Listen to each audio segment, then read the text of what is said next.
What's up, everyone, and welcome to another episode of Brandon's Face, the podcast about a playlist.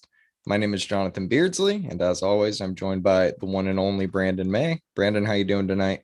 I am great. Good. Before we get into this week's episode, I just want to say a quick thank you to our listeners. We've received some nice messages about the show, and it means a lot to us that some of you are enjoying our conversations and album reviews. So thank you. Brandon, you want to say thank you? Thanks, guys. Anything you want to talk about before we get into things? Grammys, Pusha T, Coachella? Yeah, let's talk about some things, man. What Tyler is won go? his second hip hop album of the year from the Grammys. He was on a hike. Yes, he was in Portland, actually. He talked Oh, about it on really? stage. Yeah, he was on a Nice. bike ride on Suave Island, which is like, I think 45 minutes north of here. It was pretty cool. I think it was well deserved, and it's really cool to see him getting the recognition he deserves. I don't often find the Grammys reflect my taste in music, but I do like it when artists get their accolades, especially ones I like. Yeah, I think he deserved it, and I think it was kind of a shock for him. So, Yeah, did you catch any of the performances or anything else that night? no, I didn't. I didn't watch them. No, I think Foo Fighters won Best Rock Album. Is that right? They did for Medicine at Midnight. I personally thought that was a weak album, especially for the Foo Fighters. But I did too. I feel like there's a lot of controversy in the hip hop world in terms of the Grammys, but their rock could use a lot of improvement as well. and I'm not saying that they should have these like really underground artists be winning Grammys, which I mean would be fine if these artists are submitting to the Grammys. But I don't know, man. I don't think that it's based on objective uh, goodness of the music. What am I trying to say here? No, it's not based on quality all of the time or critic. I think there is a degree of critical acclaim because these academies don't want to be criticized by the critics. So they tend to fall in line with their train of thought, but it does feel political to a degree. We don't know like what exactly it is behind the scenes that pulls these strings, whether it be managers or agents, but or even labels like it was in the 90s with the hip hop scene. But it's definitely a corrupt to some degree, but it's really fucking cool when people like Tyler can break through all that bullshit and win. Yeah, he deserved it for that one. Call Me If You Get Lost is a very good album. I think we both reviewed it pretty highly. I think on my first listen, it was a little jarring and a little different, but I've Mm-hmm. I've grown to love that album a lot. I just listened to it again this week. I saw him live a few nights ago, You sure and did. the sound. My review of that show is that it was loud. I will say that. Hey John, He's welcome to concerts. Yeah, welcome to concerts after being like 30 years old. Uh, he's a phenomenal performer. His energy is incredible. The way he structured his set was genius. His set design was great. He had a fucking 1939 Rolls Royce on stage that he came out of. He had a full like Sick. house that he could walk on like the staircases and balconies, and the windows would project different things. Like during ASAP Rocky's verse on Who Dat Boy, there was a fucking silhouette of him in one of the windows doing it. Oh, And sick. the a fucking boat came out of the stage and he rode that to like an island covered in grass in the middle, and he did a bunch of Flower Boy and medley of old shit. He's phenomenal, man. He really fucking is born to do this. Like that much is clear. Well, I am so happy you got to see him live, man. Vince Me Staples was too. good. Yeah, Vince Staples was good. It was just kind of sad to see him have to play during a seat filler time slot. And that island that I spoke of, he only played on that. So Caliuchis used the stage, Vince used that island. And I think that was kind of weird because it's The as seats are filling disrespect. up and the bottom part is like the bowl and the seats in the lower area are generally the last people to arrive for some reason. Man, So he wasn't playing to a full arena, but he did get a lot of love, and he closed with North North, which was insane. So you gotta that love was that. awesome. You gotta Yeah, love yeah. that. Well, Nothing. oh no, Go go for it. ahead. Oh, I was just saying there's Nothing not to love about that. Oh yeah. Well, speaking of concerts, uh, Kanye West has dropped out of Coachella to the surprise of nobody. Yeah. So do you think he realized he wasn't going to be able to do like a Dawn to 2 listening party and was Um, actually going to have to perform? I actually think that he got to the desert and forgot his stem player at home and like didn't have time to go back and get it, you know? Does that plug into their sound system, the stem player? Does it have an audio input for that? Does anybody know this? Well, if it Because didn't, we would have been fucked. we're not getting So, any of the new shit. Um, I mean, there's been reports like that he's going away to get help, and that's why he did this. And good for him. yeah, I mean, I want to say good for him, but I also feel like he does this every time. Like he does something outlandish, and then he's like, "Oh shit, I need to go away before I get more hate," and comes back just as arrogant and just as abrasive as ever. I It sucks to see what he's become. Like his first 3 to 5 albums are some of the greatest music ever made, and it just sucks that it's so hard to be a fan of the person that made them at this time. Yeah, he like clearly doesn't really like his fans that much, in my opinion. So, I guess, Dude, yeah, I he also said that like he pretty much cosplayed as a backpack rapper because he couldn't like cut it as a street rapper to start, and that now that's why he does all the shit that he does. But I don't know, man. I'm not a therapist or a psychiatrist, but there's the music before his mom died and after his mom died, and it seems like that was a very pivotal moment in his life. well, clearly it was, and I hope he does get the help he needs, and I hope everybody are isn't too mad about Kanye dropping out. I hear resale tickets are pretty cheap right now for Coachella, so if anybody wanted to Interesting. go, yeah, apparently people are pretty mad at the weekend, kind of like co-headlining with Swedish House. It makes a lot of sense, not just in a name power way, but like they co-produced most of his last album. It's not that they had Right. that one recent collaboration that they released together. And like they can do pretty much everything of his from Starboy on, and it would fit within the sonic landscape of a Swedish House set to me, you know? Yeah, I have honestly no doubt that they'll put on a banger of a performance, and I think they're both headliners. Although I don't know, man, we'll I see. think it's going to be cool. I think it's going to be something unique, and maybe they'll end up touring this down the line. Did you hear the Silk Sonic rumor? Yeah, I heard a Silk Sonic rumor. I think somebody said no. One of them said no. I think Bruno Mars Yeah, was like, so they're nah. doing that Vegas residency, but I don't think they just wanted to bring the Vegas show to Coachella. They wanted, if they're going to headline Coachella as their first like festival as a group, then they want to prepare that show and can't really do that on a week's notice. Right. Yeah, Well, I'm excited to see all the live streams because I will be attending Coachella this year.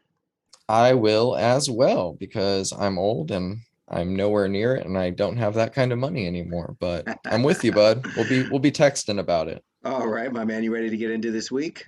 Let's do it, bud. Cool. Okay, first up, we got a new one from Flume called Sirens featuring Caroline Polachek. Did you like this at all? This is a little weird. It's also kind of awesome. I couldn't make up my mind. I feel like you're coming around on Flume because that's the way you should describe a lot of his music. I feel like this song will make a lot more context within this, like more sense within the context of the album, but I'm not a big fan of it as a single. Definitely sounds like Flume though. Yeah. Let's move on to this next one from Kalani featuring Justin Bieber, Up at Night. It's catchy and it's going to do well in terms of streaming numbers. And I am surprised that I like a song featuring Justin Bieber as much as I do with this one, but it's a bop. Do you Uh, agree? yeah, man. I actually really enjoyed it. The Biebs has a great voice, and there's really no denying it.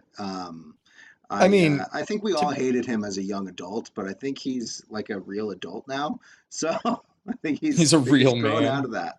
I didn't say man, I said adult, but big little old you can man put words boy. in my mouth. I mean, he's really just doing his best 2007 Chris Brown on this song, but I'm not mad at it. So I'll give it to him. I'll give this one to the Beebs. Nice. Okay, let's move on to this one from Paranol into the Endless Night. I I don't know if I'm not a fan of this song or if I'm just getting a little burnt out on him making the same variation of the same song over and over. Take two's a little more interesting, but what did you think? So I think, just like you said, take two is a little bit more interesting. I think the Into the Endless Night is a little much of the same. But here's something. I listened to this album or this song. It's 9 minutes, so it's half an album. Yeah, um, a number of times, and I either thought it was like super awesome or and not long enough, or really annoying, depending on when, where, and how I listened to it. And I think that that is, I don't know, man. I think that that makes me feel weird. it's at least a quality, I suppose. Right. Well, he releases music, we're not sure, at a incredible pace. So I'm sure we'll be revisiting or hearing more from him soon. Yeah, man. Okay, we got a new one from Warpaint that you added called Stevie. Tell me about this. I know you hated this, but I loved this. I didn't hate this. You didn't.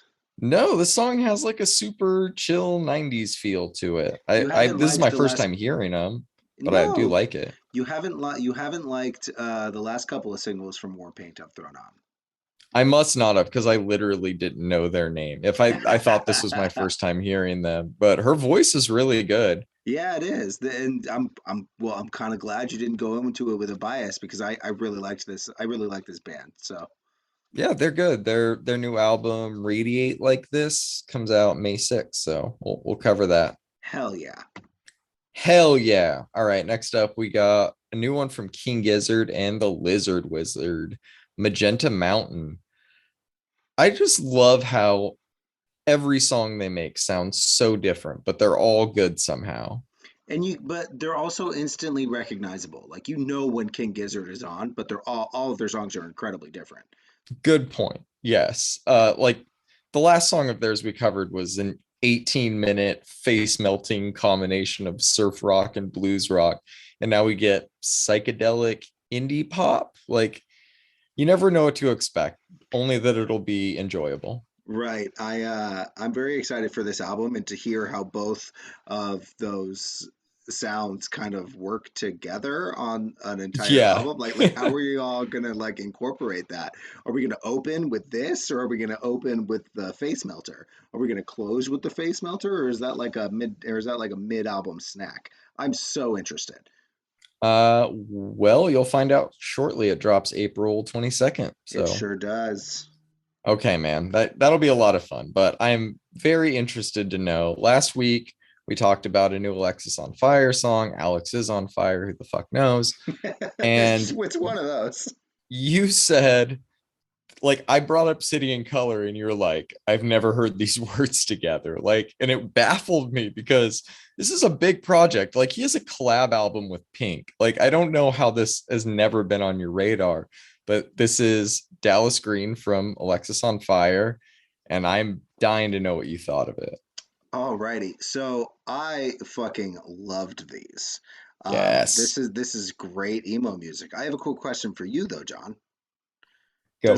Does the lead singer of this band wear a silly hat? I think in his like post 2012-ish era. I ask this because Dashboard Confessional and this band are very similar. Yeah, but his voice doesn't suck. That's the difference. I did really like this band, man. He does have a great voice, and it's acoustic emo, except for the one I think it's Northern Weightless. Waitlist. That's it. Yeah, yeah. That one's he gets a little more bluesy. And these I are liked it. the first three songs are from his like two early albums, like mid to late 2000s. Little Hell, the last three songs that came out like 2010, 2011-ish. My wife and I actually went to that tour. Nice. Um, Fun story. I saw him at Coachella and he was playing, what's the second main stage called? Outdoor stage? Outdoor stage. He was playing that while Wiz Khalifa was on the main stage, and all you fucking heard was the bass. Like it was so funny, man. And he like acknowledged it. He was a good. I mean, he's in a fucking metal band. It's not like he's unaccustomed to noise. You know, it was just Right. a very odd setting to hear That's some funny. like pretty intense emo acoustic. Yeah, but I'm glad you That's liked this. I'm I glad you liked did. it. You know, I actually have a. You said that this person, this dude, has a collab album with Pink. Yeah. I have a very interesting story about Pink that not a lot of people know. So, you know Tim Armstrong from Rancid and the Transplants? Yes. Did you know that he has won a Grammy before? No. It's not for the Transplants or Rancid, which is, I mean, both of those bands are great, but it's because he helped co-produce a Pink album. Oh, do you know which one? You know what? I can try to find it here. That's funny. Look it up. While you do that, I'll tell you a quick Pink story. At the City and Color concert we were at, he's like, "I'm gonna bring my friend Alicia out for this next song," and like, we're all in the crowd. We're not that close, and this lady comes on stage, and like, nobody knows Pink by the name Alicia in this crowd, at least. Right. And so like it's like a minute into the song and they're like duetting. And somebody's like, "It's Pink." It was Oh, like, that's amazing. it was great, dude. It was fucking great. And then their collab album came out like 2 years later. It was pretty cool. That's amazing. I guess he worked with Jimmy Cliff and Pink, but that's it. That's all I got. Interesting. Yeah, he's a Grammy Award winning songwriter, and he won that for working with Pink. I I'm think that actually that's not surprised, but that's very cool. yeah. I thought every time I think of Pink now, I think of Tim Armstrong, which is such a jarring transition, you know. But Man. Just gotta Like a love it. Pill was a banger. Yeah, man. We'll we'll revisit that one again. I might throw that on next week. I'm just kidding. We don't have Uh, time next week, bro. no, we won't. Good God. Thanks for reminding me. Okay, let's move on to this new one from Ella May called Leave You Alone. In my opinion, she can do no wrong when it comes to making R&B. I thought her last album was phenomenal. I think the singles from this album have been phenomenal. She has all these like little 90s R&B mannerisms and melodies that I love. I'm a big fan. What did you think of this? I liked this, man. It is very much R&B, and it's again not something that I ever really seek out, but I enjoyed this, man. You didn't light some candles and put this on and take a bath or something? I mean, I didn't have any rose petals just lying around, so I gotta wait for those. No, I didn't, but it was good, man. I liked it. I'll send you a CBD bath bomb. Um, her new album is called Heart on My Sleeve, and that drops May 6th as well, which is starting to become Nice. a pretty full date, if I remember right. Let's move on to two pretty interesting songs here that I kind of just threw on to see where general mainstream pop is at as it stands, as these are two of the biggest male pop stars in the game right now. First one is Harry Styles, As It Was. Are you a fan of any of like his big radio singles? Are you familiar with them at all? Yeah, I actually don't know. I'm sure that most of his music it will hit me the same way that this song hit me, which is this is good pop. It's like undeniably catchy as fuck, but I don't know, man. I'm I sure thought it was boring. I thought it was boring. See, they're so all like if boring though. All of this style of music is boring, man. It's I mass agree. produced. It's mass produced CVS radio pop music, which is not necessarily like a bad thing. Like if you enjoy that, right? Some people really enjoy Michael Bublé on Mhm. Christmas, and that's generic, overproduced shit too. But it's I objectively agree. catchy and good. Yeah. Yeah. And his I guess it's hard for me to tell. Like when is a CVS hit like recognizable when it drops, you know? Are you like, this is a song that's gonna play in CVS forever? Like if you know, he has two songs, Adore You and Watermelon Sugar, that I hear on the Oh, radio that's quite hairstyles. often. Yes, those are Oh, both him. okay. And those are like, I'm not a fan of those songs that much either, but they have more of a catchiness to them than this one did. This one felt, I don't know, a little undercooked in terms of like satiating a global fan base. And I didn't find anything he did vocally very impressive in it. And I know that's kind of what he's known for at times. Well, yeah, I mean, I didn't even click on see artist because obviously I know who, like, I know the name He's Harry one of the One Styles. Direction guys. That's Oh, what he he's from. is. Got it. Okay. Yeah. See, this is He's how their Justin disconnected. Timberlake. Yeah. Oh man, you said his vocal performance was meh. Are you sure he's not the Lance Bass or something? I'm just kidding. Lance Bass, Oh if god, you're yeah. listening, I didn't mean that. Have Um, I ever told you about the time I was standing next to Lance Bass at a Porter Robinson show in Vegas? no, please tell that story. It's not that interesting, but I will tell it.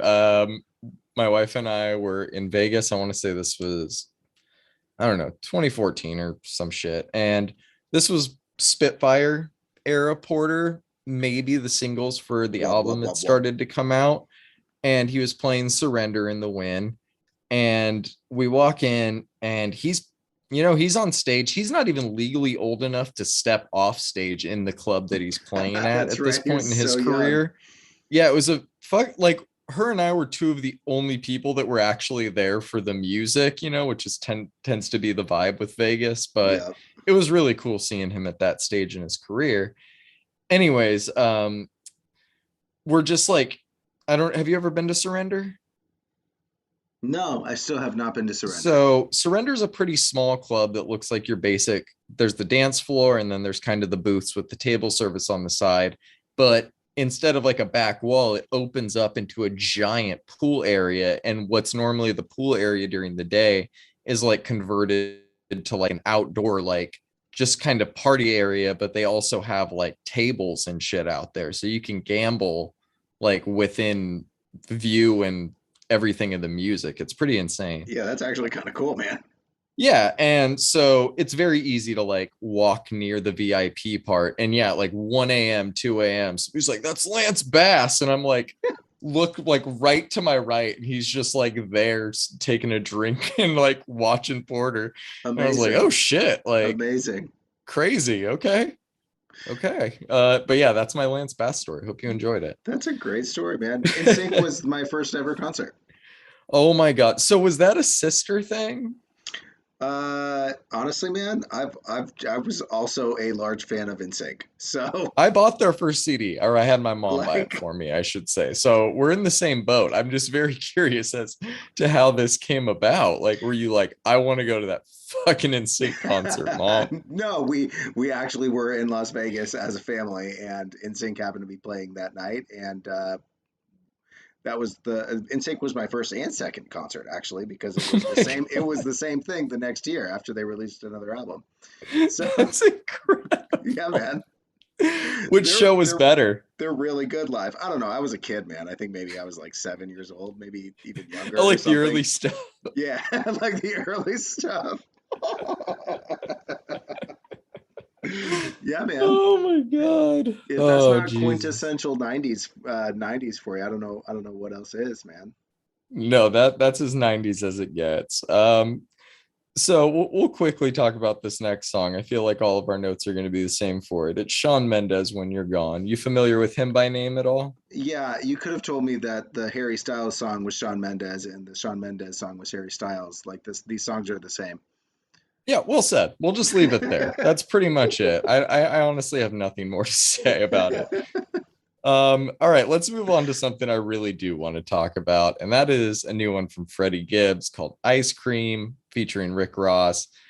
His first official single of the year, a song that I'm assuming is going to be on Triple S whenever the fuck that drops. As always, everything about this is perfect. The flow, the lyrics, the hook, the Rick Ross feature, the Kenny Beats production, the artwork, the music video. It is all top tier. And we're a quarter of a way into this new year and still don't have albums from him, Pusha T, or Kendrick Lamar. And I'm I don't know, man. At least we've gotten a fucking single from him, and we're gotten two from Pusha T now. But I don't know. Did this hold you over, or you just like dropped the fucking album already? This is criminally too short at 2 minutes, bro. It's 2 minutes. Freddie, give me something more, man. It's honestly fucking great. What I love about It's Freddie Gibbs, incredible. John, is that he can rap over Alchemist beats, he can rap over Madlib beats, he can rap over Kenny Beats beats. I mean, he can just do it all, you know? Hmm. Like it's truly great, man. He's a So one of a kind, man. And yeah. like I said, his album's going to be worth waiting for.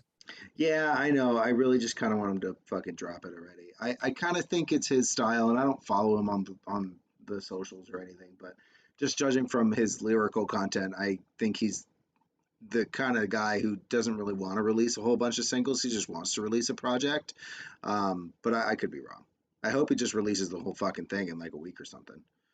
Me too. Oh my God. A shock drop of this in the springtime would be the biggest gift of my life. Like, I don't Uh, even know how I would process I that, mean, honestly. if any label execs are listening, if once you've gotten to be Freddie Gibbs, or if you have an artist that's at this level, if you drop on a Tuesday, you'll be the only thing that anybody talks about on that Tuesday. Yeah, I've noticed some artists do it on Thursday or Wednesdays and Thursdays, but not a lot do it on Monday or Tuesday. It's definitely untapped market. I agree. Yep. Okay, man, let's move on to one I'm very interested in your opinion on. A new one from Masked Wolf. For those of you who don't know that name, that's the astronaut in the ocean guy. And Bring Me the Horizon. It's a song called Fallout.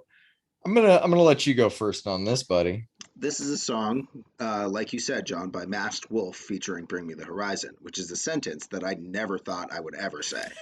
Um, More so than Ed Sheeran if featuring Bring Me the if Horizon. if anybody had on their 2022 bingo card rap Bring Me the Horizon, bring your card up.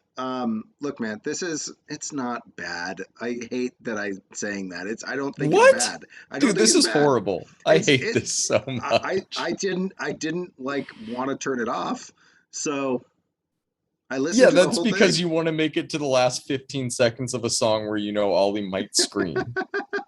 Okay, you got me. Oh, I just feel dumb because since I said that newer Bring Me the Horizon isn't that bad, they've collaborated with Machine Gun Kelly, Ed Sheeran, and this fucking guy. And oh my God, yeah, they're just making me look really bad. But No, much dude, like they you'll make. still defend Tickets to My Downfall, I will still defend their last EP for better or worse at this point, I suppose. It's my burden to bear. I'm sure I've said it on the podcast before, but I wouldn't see them live, folks. They're bad live right now. Like I saw them in 2019, and I can't imagine them being any Oh my better after God. collaborating with Machine Gun Kelly. Because I if you saw see them them on the live, Sandpit Turtle tour and they yeah, were you great. did. And I'm glad that was the last time I saw them. But ironically, they were horrible the first time I saw them during like the Pray for Plagues and the Suicide Season era. Just horrible. They sounded terrible. They got a lot better live, I, honestly. I'm pretty sure they were doing a lot of partying back then. Oh yeah, So yeah. that It's could have really contributed to how weird bad they were. that There Is a Hell Sempiternal was like the magic era for them where everything just came together in the right way and they were good live, good on albums, and now they are what they are. It's kind of a love them or hate them at this point. Yeah, I don't think I'll ever see them live again for the very risk that they might bring Masked Wolf on stage or Ed Sheeran on stage as like a surprise guest. So Isn't it funny whenever an artist you see live brings the like one guest on stage that you're like, I don't know who the fuck this is? Have you ever been in that moment? Because it's really awkward. Yes, although I was the one who knew who it was. It was 2012 Coachella, and it was Snoop Dogg and Dr. Dre, and they brought out both Warren G and Corrupt, and you could tell that nobody knew who they were. Oh my God. But like once they That's so started sad. rapping, they obviously they both say their name, I think, in their verses. Yeah. Oh And yeah. That was a big thing in rap at the time. well, I mean, you got to market. There was no social media in 1997, bro. Exactly. So I just thought it was funny, man, because there's like a bunch of dudes on stage, and it's like, who are these guys? And it's, oh, that's Corrupt, and like I knew because of the hat. Corrupt always wears the hat like that, so. Yeah, hats and rap are a lot cooler than hats and emo acoustic music right now. I'll tell you that much. Jesus Christ. Can we get snapbacks in the emo acoustic game? Oh my goodness. Okay, let's move on. We got a new one from Blue to Tiger called Hot Crush Lover. She's a really good pop singer, but she's an even better bassist. Every song of hers we cover just has an incredibly great bass line, and that's always my main takeaway. What were yours? That bass line, though, are my Yeah, those are my notes. it's so good, dude. She's She is very good. such a good bass player. And it's funny that, like you said, she has such a good voice, but yet the bass stands out. To me, that's wild. Put her on tour with Primus. I'll watch it. Yo, I bet you she could probably cover a Primus song and like do it well. Cause You know I hate covers. I would love that. right. I would absolutely love that. Blue to Tiger, if you're listening, please cover Jerry as a race car driver. Oh my god, dude. That would just that's the song I want like my body to transcend into the afterlife too. Yes. All right, let's Yes. move on, buddy. We got a new one from Foles called Looking High. I I can see why Gaspard did a remix of one of their songs because if you told me that this was a new Justice song, I would believe you. Yeah, man. They're really good. I like them. Do you like this one more than the last single they put out? Uh, honestly, You don't the even remember it, do you? no, not really. I think it was like Waking Up, 2 a.m., some Oh shit yeah, like yeah, that. yeah, yeah. No, I've liked all of the singles. I really, really enjoyed this one. I listened to it like a number of times this week. So I'm just gonna go ahead and say, yeah, yeah, I like This this one seems better. like a very long-winded album release, but it seems to be leading towards something. So we'll keep We'll an eye on see. it. Do something. All right. We got a new one from an artist I've never heard of before, Kaiser Disco, Together One Time. How'd you find this artist? Where did you find this song? All the usual questions I have for you, Brandon. So every time Kaiser Disco releases a song, I gauge how much techno I've put on the playlist yet this week. And if I deem that it's too much, then the better techno gets it. But to this week, it was I was like, okay, Kaiser Disco. I've been following Kaiser Disco for maybe about a year, no, maybe 2 years. I was going on a work trip to go to Orlando a few years ago, and I don't know why, but airplane music to me is techno. I don't know why, but it has to just all be Interesting. techno. If you Okay. catch me in an airport anywhere, you can guarantee that I'm listening to techno. It's just, I don't know, it's just my traveling music. It just puts me in focus, it keeps me on high alert, and I just fucking love it. So I was putting together a playlist. I actually think it's public, so anybody who follows the um, Brandon's Face playlist, you can click on my profile and find the Orlando Airplane Techno playlist. And yeah, man, I was just kind of going through. I went through purposeful Spotify rabbit holes where it's like, okay, fans who like this also listen to this. Let's see what this guy does, and then let's see who this guy does. And I think it was like 7 or 8 degrees of separation away from Adam Bayer. Yeah. So Okay. Okay. yeah, That's the root. All right. I always like to see where it started from. Adam Bayer makes a lot of sense for this. yeah, You know I love some unrelenting German techno, man. it's good, man. Did you like this one?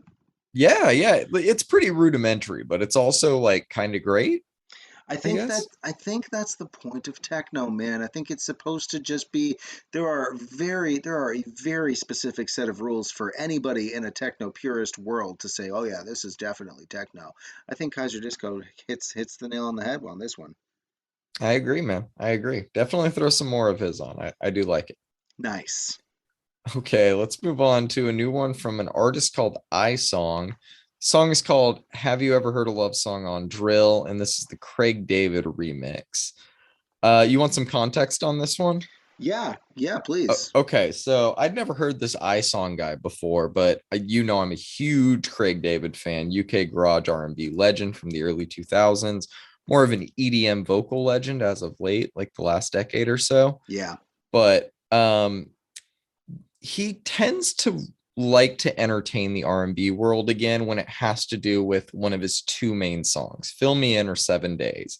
And this song samples Fill Me In, and I think it did really well on the drill scene in the UK. And obviously, he tried to get Craig David to do a remix, and Craig David was nice enough to say yes. So Craig David went by the studio. There's some footage of him like in the studio with him recording it, and it's really fucking good, man. It made a lot of sense, and it's so crazy how familiar they sound, or not familiar, how similar they sound to each other. Like it's hard to tell where one of their voices ends at times and the other begins. So I'm really glad this ended up coming to be. Craig David, like I said, just doesn't do a lot of R&B anymore, but this is really cool because, like I said, it not only samples his song but kind of interpolates it, and it gets like the king to reclaim the throne a little bit. I would love to see him actually put out an R&B album again, but I won't hold my breath for that. Uh, did you enjoy this at all? I know you're kind of hot and cold on R&B in general. This is the first drill song we've ever covered, I think. Okay, so I'm gonna need you when I'm done to define drill for me. But this is Sure. fucking great, man. I don't know why, but the accent and the kind of poppy beat was kind of jarring to me at first, so I wasn't really sure what to think after my first listen. But after my second listen, I was like, oh, this is a fucking bop. I did really enjoy this. Please tell me what drill is. What am I So missing? drill is more of just it's a certain drum beat and a certain flow, I would say, or cadence. It's kind of hard for me to define, but I will send you some good examples of drill as soon as we're done. Yeah, man, awesome. Thank you. But this would be an example of like R&B drill. It's typically used more in a rap way, not like this. For sure. Gotcha. All right, man. Let's move on to the last single we have this week, and it's a new one from The Smile called Panavision. So this is a song that was made, I think, for the new season of Peaky Blinders, or like the soundtrack for it. Ended up being released as a new single by The Smile. Did you like this at all? I did not like this song. Um, Interesting. Okay. there's just a lot happening. Hmm. There's just a lot going on, and it doesn't really become cohesive until about the 2 minute and 45 second mark, which is when I looked at my Spotify and I was like, okay, finally I can like breathe. It was weird. Um, it seems like really drony and just like I don't know, man. It's a little too weird for me. Yeah, I don't even have notes on this one. I just kind of listened to it a few times, and yeah, it didn't really stick with me. These last two singles haven't really stuck with me as much as the first two, but I would say four singles in, we're definitely gonna get an EP or a project of some kind. That much Well, seems clear. I will definitely listen to it. Oh, I know you will, because I'll fucking make you like I'll clockwork orange you down just with headphones instead. Uh, all right, bud, you ready to move on to the albums? Yeah, if you stop threatening me with good times. Okay, first up, we got a new one from Sela Sue called Persona. Do you know who she is? No idea. This is my first time ever listening or hearing the name or anything like that. Okay, so I became a fan of hers like way back in 2013 when I saw her do a cover of Can't Take My Eyes Off You on a YouTube channel with some band called Walk Off the Earth. Do you remember them? I They did do like not. YouTube covers all the time. Anyways, what a period in time. Anyway, she like guest vocaled on one of their covers, and her voice caught my attention right away. It varies from song to song, but on that one, it was like very reminiscent of Amy Winehouse, who I'm also a very big fan of, obviously. So I found her first album and kind of followed her from there. Her last album was, I think, around 2015, 2016, but it was really good. It had a song featuring Childish Gambino called Together that I really enjoyed. But she kind of went on hiatus after that. She had her first child in 2017, and she came back around 2020 with an EP titled Bedroom before starting to release the actual new singles for this album, one of which was Pills. which kind of talks about her struggle with depression and antidepressants in a way that's way more fun than it fucking sounds. And I guess that was a lot of what she was going through on her hiatus as well. This album bounces around a lot stylistically. There's a little bit of rap, a little bit of pop, a little bit of R&B, some reggae, just a little bit of everything, but her voice is what keeps it all together. And speaking of her voice, I'll just give away my favorite song right now. All the Way Down is one of the fucking greatest vocal performances I've ever heard. Like, if that doesn't make you feel something, you're dead inside. And like I said, I don't understand the Grammys, but how that type of shit just doesn't win automatically, I don't really understand. I thought this whole album was really good. I'm going to put it at about a 7 or 8 for now, but haven't really listened to it enough to lock in a score. I'm curious to know what you thought, though, as this is your first time hearing her at all. Yeah, so I fucking loved this, bro. This was really good. Good, Um, good. this album is, like you said, part hip hop, part pop. Um, I Here's what I really loved about this. I listened to this 2 or 3 times, and she very clearly has an insane vocal range. Yeah, What I love is that she doesn't flex that. It's not the focal point of her music. The entirety of the music is the focal point of the music, which is um, like Mariah Carey flexes the fact that she can hit that note as kind of like as Janis often as Joplin. she Yeah. can. Like there's vocalists and they do it on the male side too, and that just Mhm. kind of flex, and she doesn't. She shows it, but she doesn't flex, and I think that that is um, both confident and humble at the same time. She puts a lot of thought into how her voice kind of blends with the music. I really, really enjoyed this. Production is great. I put it at a 7, and All the Way Down is an absolutely beautiful song. It's also my standout. Yeah, that shit's fucking crazy. Like, I've heard her do the raspy thing before. Like, she's hitting fucking Kurt Cobain levels on that song, man. It's really, really impressive. Yeah, it's a really good Um, song. yeah, easy standout. I'm really happy to see her releasing music again. She sounds reinvigorated. Her last albums did not have this much hip hop. In fact, her first album is very like indie. There's some acoustic pop. Like, it's nothing like what she's become, but she's kind of growing into like a Lily Allen, like a fully formed all around threat, which is really cool. Yeah, I enjoyed this. Thanks for showing me. Good, man. I'm glad you enjoyed it. We got a new one from Dreamville that was uh kind of a shock drop, and this one is called D-Day. It was a new mixtape from them. Have you had time to process this one much? Yeah, I think that I listened to this a lot over the past week. Well, Um, you go first then, because I haven't had as much time with it as you, but I'm curious to know your thoughts. like most mixtapes that are record label mixtapes, this is just a fucking party. There's a bunch of great bars, and then there's a bunch of subpar bars. Um, Hmm. we've got uh, we've got a couple of skips on this album. I didn't know that Two Change was on Dreamville. Is that new? Has that always No, been a that's a thing? featuring. Oh, Anyone that okay, says featuring in the got songs it. and not with is a not on Dreamville. Well, I thought that it was. I don't know. He's on 2 of the songs, so that's kind of cool. Good for you, Two Chains. Honorary member. Barry from Simpson and Everybody Ain't Shit are absolute fucking bangers. Yeah, Um, easily the best two songs. I just wow, those are fantastic songs. Yeah, I didn't rate this one. I didn't have a standout, although it's one of those two. It's just it was fun to listen to. I don't think that I'll go back to this more than I already have, but I really enjoyed it.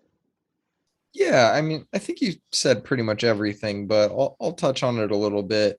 I just think, yeah, like with mixtapes, the beats are always a little undercooked and the mixes are always a little rough, but it sounds like they're having fun and trying to top each other's verses, which is kind of the most important thing in a setting like this. There's a difference in audio quality sometimes from one song to the next, and even sometimes from one verse to the next. I don't know if you picked that up, which I feel Yeah, I like that did. could have been corrected a bit. but you can argue it doesn't matter because it's a mixtape, but it's a little distracting at times. I'm not a really big Sheck West fan, but I thought the intro was a lot of fun. The best songs are obviously the ones with Jid or J. Cole or Earth Gang on them. And like you said, Barry from Simpson, easily the best song. Jid is insane, man. What's the line? I've been in fights that I didn't win and I didn't die, but they didn't live, so we did it right. Like, Yep. that's insane. That dude is It's, just insane. yeah, man, he uses some really neat wordplay, combined with really neat kind of tie-ins from other lines. I mean, it's the It's bars on genius level the shit, yeah the man. two verses he has on Barry from Simpson are just absolutely insane. Yeah, I'm expecting him to cement a top five status with his next album. I'm really, really looking forward to that. But other standouts on here, I thought Blackberry Sap was really good. Ari Lennox did a great job on that. Her other song was, I think that's a cover of another song. Not a big fan of it. Again, this, like you said, man, there's some good verses, there's some bad verses. Not one I'm gonna really be revisiting. I didn't really rate it either, but if you have not, do yourself a favor and listen to Barry from Simpson because it's incredible. So I have one question for you, John. Go. Ari Lennox, do you think that there is a reason that on the original Coachella lineup it was just Ari Lennox, but now on the new one that they just released today, it's the Ari Lennox? No, I didn't catch that at all. Interesting. So Okay. Drama introduces both of these songs as the Ari Lennox. So I don't know. I just thought it was interesting. She's still on Spotify as Ari Lennox, so that's interesting. I don't We'll know if see. it's maybe just something for her current album cycle or promo, but interesting. We'll have to keep an eye on that. Yeah, Okay, let's move on to this new one from Pup the Band that we've been waiting for quite a while, buddy. I'm dying to it's hear what you here. thought of it. It's It's here. here. So All is your right. vinyl. So, yes, I did. I did have the opportunity for my first listen of this album to be on the vinyl, which I thought was pretty cool. Magical. All right, so this is refreshing. It's poppy. It's punky. I fucking love how meta this band is, and they've kind of been like that since the beginning. They have songs like "If this tour doesn't kill you, I will." Um, God, the song names just four chords and then four chords, part two, five chords. Just oh man, they make me laugh so much.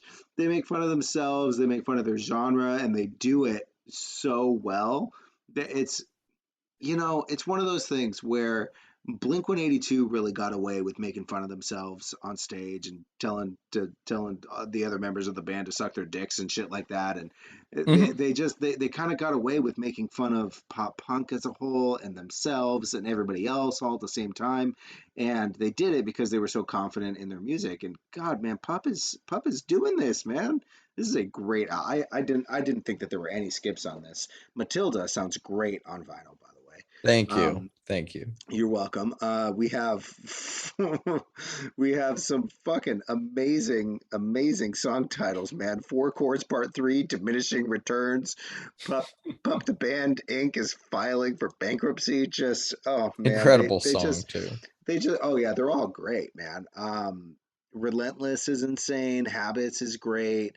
Cutting off the corner, Grim Reaping. I mean, I was kind of hoping that the singles weren't going to be the best songs on this album, and they are and they aren't. But I really enjoyed all of the deep cuts. That I know you liked that seamless transition between four chords and Totally Fine because I thought that that was I just did. the perfect way to open an album, man. Hmm. I gave it a 9. I think my standout is four chords part two, five chords. That's a great one. I like that one as well. I also gave it a 9 out of 10. My standout's Matilda. But yeah, man, this I agree with everything you said. This album is great. Anyone who says otherwise is just wrong.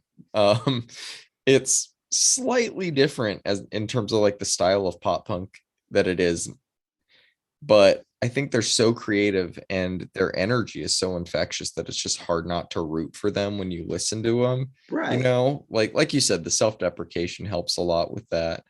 And I love how every time I thought something didn't sound good, it not only went on to sound incredible shortly after, but it was sounding amateur on purpose. Right. Like they're Right. fucking geniuses. Oh my god. Like the four chords. Yeah, let's talk about the four chords interludes. Um they're like I hope it's a fictitious battle with their record label because it's funny to think of a label putting this out and it mostly being making fun of them, but uh they just do a great job pacing the album with those interludes between the absolute bangers. Like you said, Relentless and Waiting are both fucking crazy, but you get four chords, part two, five chords in the middle, and it just flows together perfectly. Like they did a really good job putting this album together. But I want to talk about Waiting for a sec Okay. because it's this pop punk classic rock fusion track that shred way harder than I was expecting it to. And it even had one of those like old school borderline spoken word second verse type Right. things. One of those like you want us to go to your schools and work at your jobs. It was like it gave me that type of energy. And I was just so glad to be reminded of that type of shit. Like you said, not a bad song on here. And after hearing it in full, my favorite is still Matilda. They actually posted the story behind that song on their Instagram. Do you want to know it? Yeah, tell me. So I'll summarize as much as I can. But after a show on their first tour, the guitarist dropped and broke his guitar. It being their first tour and them being a young band, obviously he had no money to buy a new one, but he was lucky enough to be gifted one from one of his friends, and it was a yellow Gibson Les Paul special, and it was named Matilda. Obviously, the guitar and the gesture like meant a lot to him, but he ended up playing with that guitar at like hundreds of shows over the next few years Oh, that's incredible. until one day the band asked him to get a better guitar because like they finally had money, they could afford better equipment at this point, so he bought like a quote unquote better guitar that he still uses, but he says like it just never felt the same. And so like the more he didn't play with it, the like guiltier he started to feel. So he wrote this song about like the feeling of shame, sadness, and guilt, nostalgia, and regret around like not playing that guitar anymore. But when it was time to record this song, he actually got Matilda out and used it for like the first time in years to record this. I So fucking love that story. yeah, I love so this band. I mean, yeah. I'm just Dude, I'll send you the stories because they did little cartoons for every like panel of it, and it's really really funny too. yeah, send them to my wife. She'll show me. I will. All right. Pup, great job. Thank Great you, fucking pup. job. This lived Yes. up to the hype for me. Yes. The unraveling of Brandon May. I love it. Okay, let's move on to new one from Meshuggah called Immutable. um, look, Take it man, away. they've been around for almost 30 years, so I'm not Long fucking time. surprised that they're running out of ideas, but this album just felt stale to me. I'm not the metal aficionado you are, but I know what I like and what I don't, and this just didn't do it for me, man. All the songs just kind of bleed together and it like just becomes a monotonous mess. And I know I'm a big seamless transition fan, but like this isn't that. This is just every song kind of sounding the same in retrospect to me. He's still a great vocalist, still sounds surprisingly powerful, but just no dynamic range to it at all. It's just the same thing over and over again. And I thought they were going to do something new on Black Cathedral, but it just turned out to be an interlude. Um, yeah, that's my luck. I'm also just not a big fan of the tempo they play at, I think, or this specific style of metal that much. I feel like they were ahead of the game for a while in metal, but like the game just caught up and passed them by. I gave this one a 4 out of 10, and The Abysmal Eye was my favorite. I'm anxious to know if you thought differently, though. Okay, I know exactly why you don't like it. Please tell me. Do you have any idea what time signature any of these songs are? No, They're all of them, John.